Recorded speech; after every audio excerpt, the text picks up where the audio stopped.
William Penn first advertised the layout of his new city in a book by Thomas Holmes, published in 1683.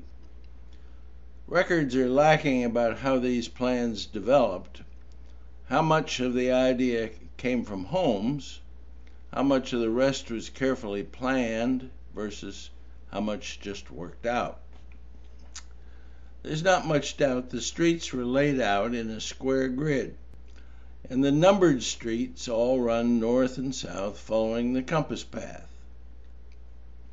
These two ideas make it inevitable that the cross streets named after trees would run due east and west. That's enough for a sketch, and whether anyone thought about it further is not clear. However, the consequences of this layout are that if you looked east at the sunrise on March 21st, the rising sun would be exactly framed within the streets, whether they are lined with trees or lined with skyscrapers. That would make quite an Easter morning, with every cross street in the city pointed exactly but briefly at the rising sun. Let your imagination run on this idea a little. The exact day of Easter varies a little because of the biblical definition of Passover, to which it is linked, and the Eastern Orthodox Easter varies from that.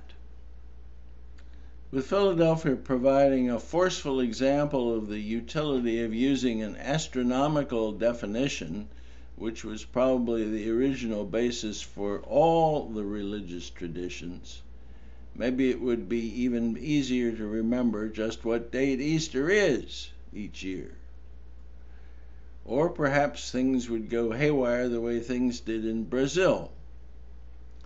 Magellan sailed into what looked like the mouth of a big river on January 1st, 1520, so he named it the Rio de Janeiro.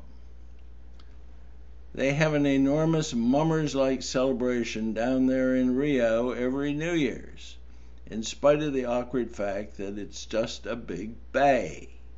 There is no river there at all, and the dates for Christmas are astronomically a little mixed up too.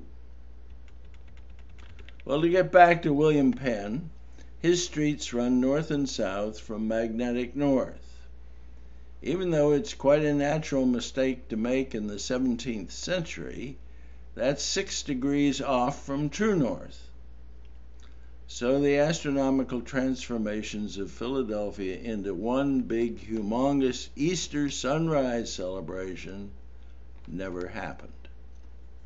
We'll never know for certain, but on reflection, that may be just as well.